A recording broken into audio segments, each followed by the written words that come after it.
Not every great tractor becomes a bestseller. Some were too powerful, some were too expensive, and some were simply too far ahead of their time. Throughout farming history, a handful of tractors had everything it took to dominate the market.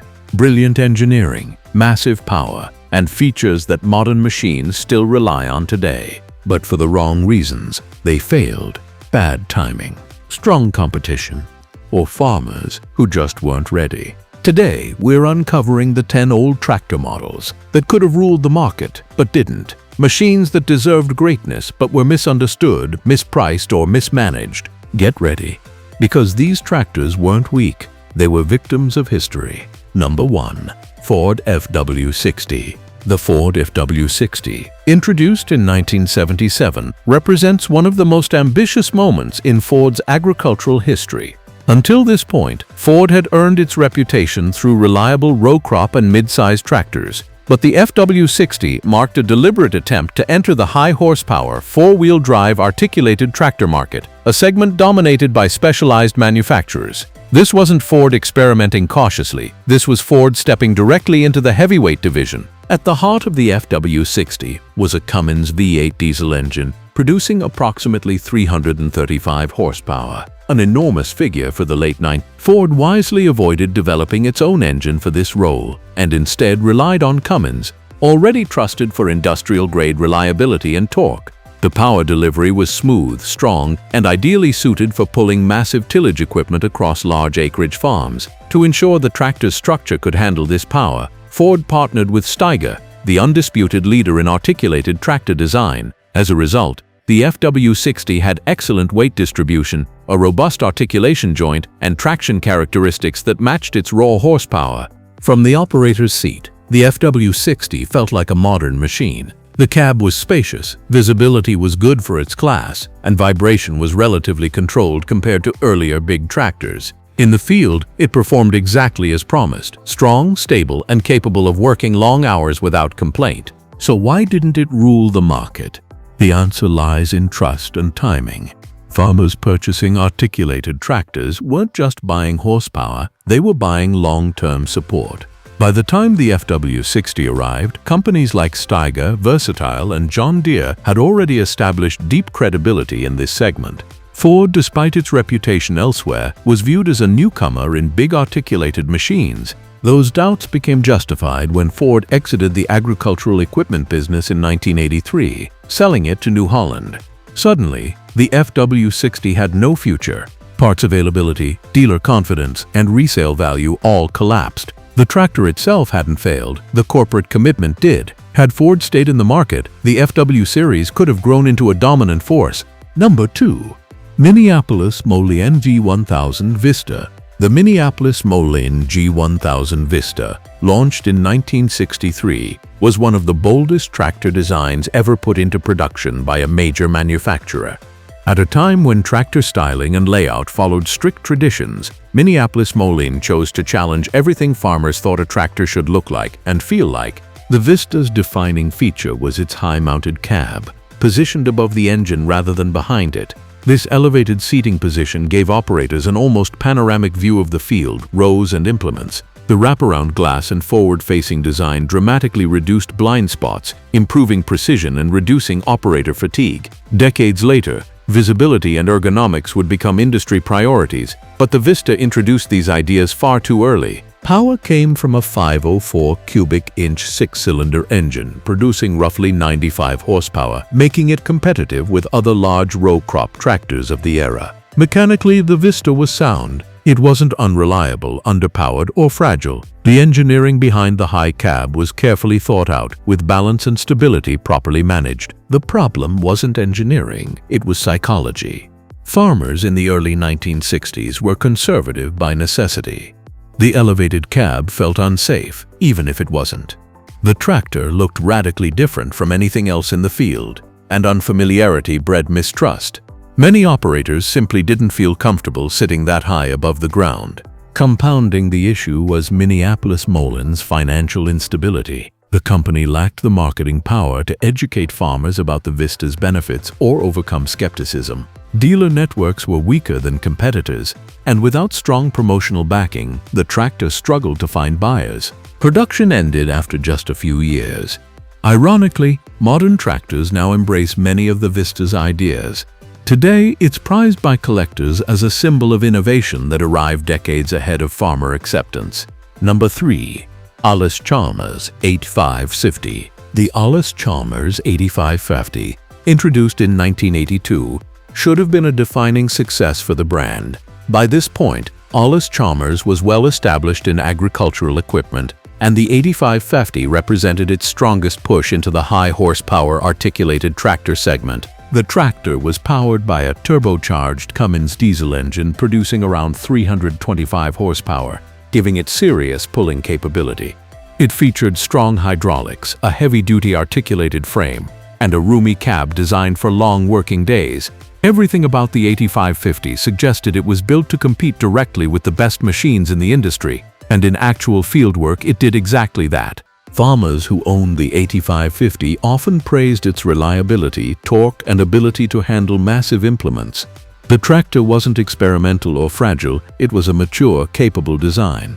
Visually, the Persian orange paint made it instantly recognizable, reinforcing Allis-Chalmers' strong brand identity. Yet despite its strengths, the 8550 entered the market at the worst possible time. The early 1980s farm crisis devastated North American agriculture. Land values collapsed, interest rates soared, and equipment purchases ground to a halt. Farmers weren't upgrading machinery. They were struggling to keep their farms alive. Allis-Chalmers was already financially vulnerable, and the poor sales environment accelerated its decline. By 1985, the company's agricultural division was sold to Deutz. The 8550 disappeared not because it failed technically, but because the economic reality made survival impossible. Today, the 8550 is remembered as a tractor that deserved far better circumstances, an excellent machine destroyed by timing. Number 4. Oliver 2655. The Oliver 2655, released in 1969, represents the final peak of Oliver's engineering legacy. It was the company's flagship row crop tractor, built to demonstrate everything Oliver had perfected over decades of tractor manufacturing. Under the hood was a turbocharged 6-cylinder engine producing approximately 146 horsepower, placing the 2655 among the most powerful row crop tractors of its era. It featured advanced systems such as the hydropowered drive transmission, strong hydraulics, power steering, and a refined operator platform. The tractor was powerful, smooth, and built to handle demanding workloads. Oliver's reputation for quality was fully reflected in the 2655. Farmers who used it praised its durability and performance. The distinctive meadow green paint symbolized a brand trusted for generations. But while the 2655 was entering the market, Oliver itself was being erased. After being acquired by White Motor Corporation, Oliver was merged with Minneapolis-Moline and Cockshut. By 1976, the Oliver name was gone entirely, replaced by generic White-branded tractors. The 2655 never failed farmers. The corporation failed the brand. Without long-term support, marketing, or identity, the tractor couldn't establish a lasting presence.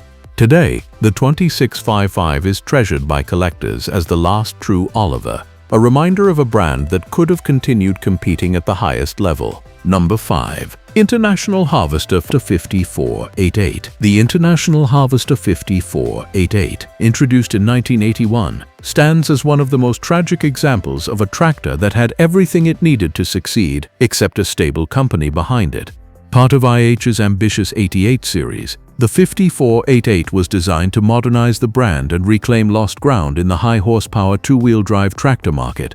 On a technical level, IH delivered exactly what farmers wanted. At the heart of the 5488 was the legendary DT466 turbocharged diesel engine, producing around 160 horsepower. This engine alone could have carried the tractor to long-term success. Known for its incredible durability, fuel efficiency, and torque-heavy power delivery, the DT466 earned a reputation as one of the toughest engines ever installed in an agricultural tractor. Even decades later, versions of this engine continue working in trucks, generators, and industrial equipment worldwide. The 5488 also introduced the control center cab, a major leap forward for operator comfort and ergonomics.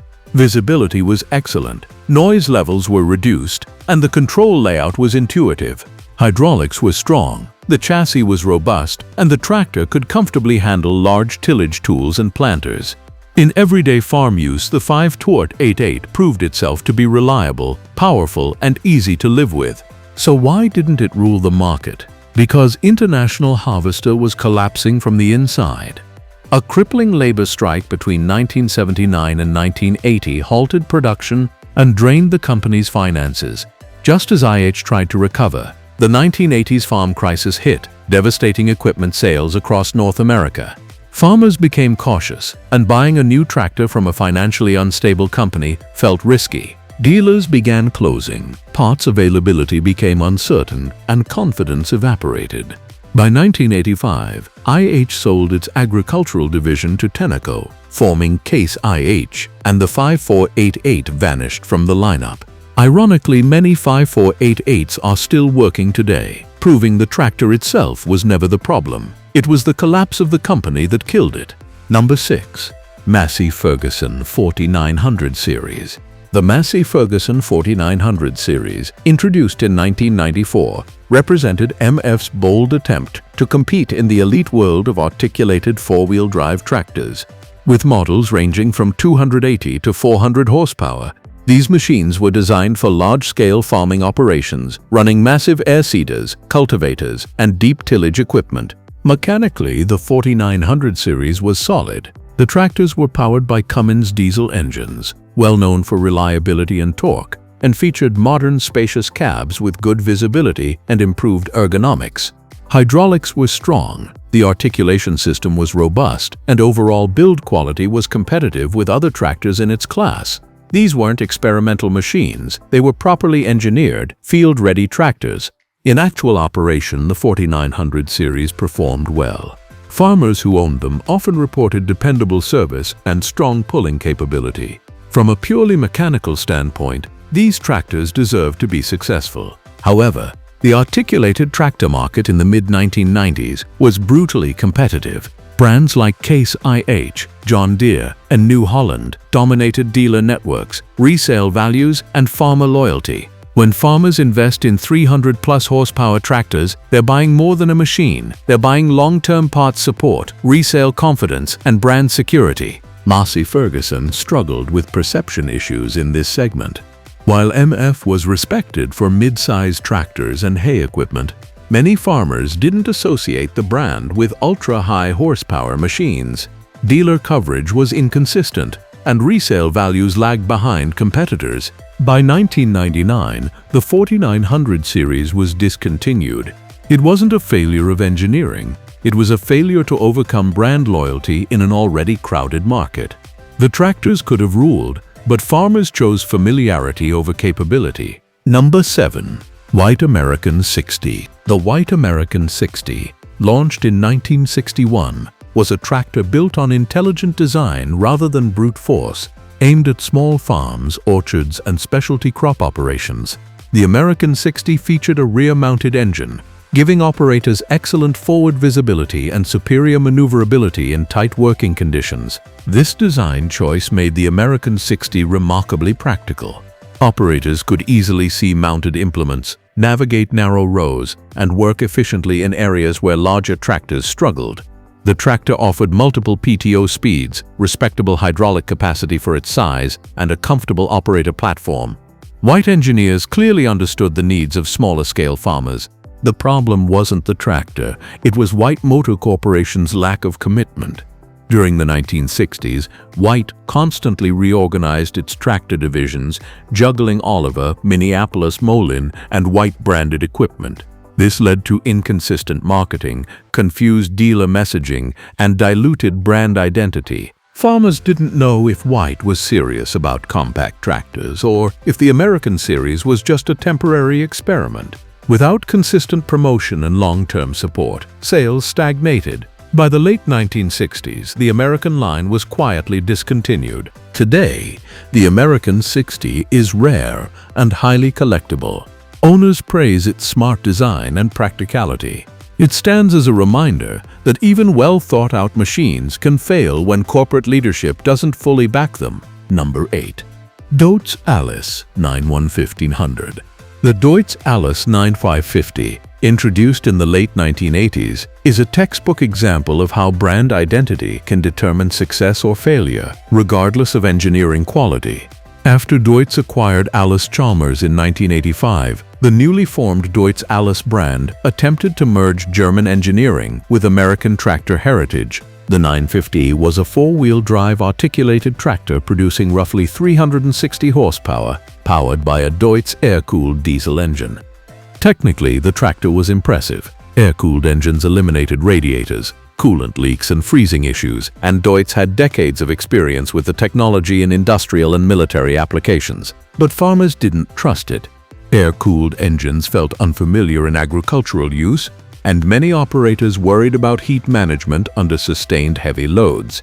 At the same time, loyal Allis-Chalmers customers felt alienated by the loss of the iconic Persian orange paint and American branding. To make matters worse, the Deutz-Allis brand itself lacked stability. Farmers weren't sure if it would last, and they were right. By 1990, AGSA acquired the company and rebranded everything once again.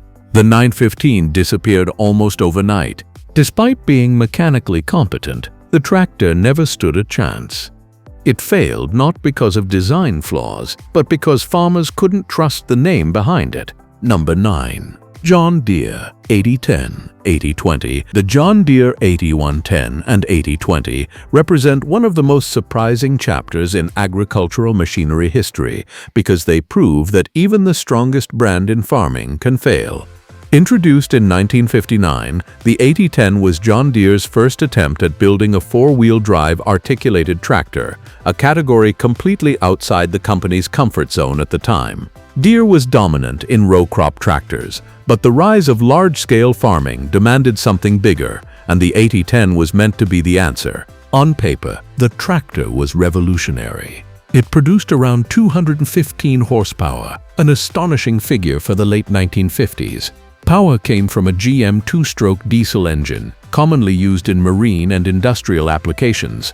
The tractor featured articulated steering, massive tires, and brute force pulling capability that farmers had never seen from John Deere before. Deere wasn't trying to ease into the market, they were trying to leap ahead of everyone at once. That ambition became the tractor's downfall. The 8010 was rushed into production before sufficient field testing. Almost immediately, serious issues surfaced. The engine suffered from overheating problems under sustained loads. The hydraulics were unreliable. Worst of all, the clutch simply couldn't handle the power being transmitted through the drivetrain. Farmers who bought early units experienced frequent breakdowns and costly downtime. John Deere reacted aggressively to protect its reputation. Many 8010s were recalled and bought back, and some were even destroyed so they wouldn't damage the brand's image. In an attempt to recover, Deere released the 8020, an improved version that addressed many mechanical issues. However, the damage had already been done, trust had been shaken, and farmers were reluctant to take another chance. By 1964, the program was quietly discontinued. Fewer than 100 units of the 8011 were ever built, making it one of the rarest tractors Deere ever produced. Ironically, the lessons learned from this failure laid the groundwork for John Deere's later success in four-wheel drive tractors. Today, surviving 8010s are among the most valuable collectible tractors in existence, a failure turned priceless legend. Number 10. Steiger Panther 1000. At number 10 sits the most extreme example of a tractor that could have ruled the market but simply went too far. Introduced in 1975, this machine wasn't just powerful, it was the most powerful production farm tractor ever built, a title it still holds today. The Panther 1000 was powered by a massive Caterpillar V12 diesel engine, producing over 500 horsepower. To put that into perspective, most tractors of the era struggled to reach half that output. Weighing more than 50,000 pounds, the Panther 1000 was built like industrial equipment rather than traditional farm machinery. Everything about it was oversized: the articulation joint, the axles, the driveline, and the hydraulics. This was not a tractor designed for average farms. It was built for the absolute extremes of agriculture. Steiger engineered the Panther 1000 to handle forces no other farm tractor could endure. It could pull massive implements across vast open fields where time efficiency mattered more than anything else. On paper, it was the ultimate solution for large-scale farming. But here's the problem: the market barely existed. In the mid-1970s, only a handful of massive corporate farms in North America could even consider buying such a machine. The price alone, over $80,000 in 1975, equivalent to more than $400,000 today, made it inaccessible to nearly everyone. Fuel consumption was enormous, maintenance costs were staggering, and replacement parts were expensive and often custom-made. Even large farms found that the Panther 1000 was simply too much. Most farm implements weren't designed to handle that level of power. The tractor's capabilities exceeded the agricultural infrastructure of its time. As a result, only 5 to 10 Panther 1000s were ever sold. Steiger quickly discontinued the model, recognizing that practicality matters just as much as engineering ambition. Today, the Panther 1000 is legendary, not as a commercial success, but as the ultimate symbol of how far tractor engineering can be pushed. Those tractors didn't fail because they were bad machines. They failed because success in farming isn't just about engineering. It's about timing, trust, and the market. Looking back, it's clear many of these models were decades ahead of their rivals, and if launched today, they'd probably dominate the fields. Which of these tractors do you think deserved a second chance? Drop your pick in the comments. I always read them.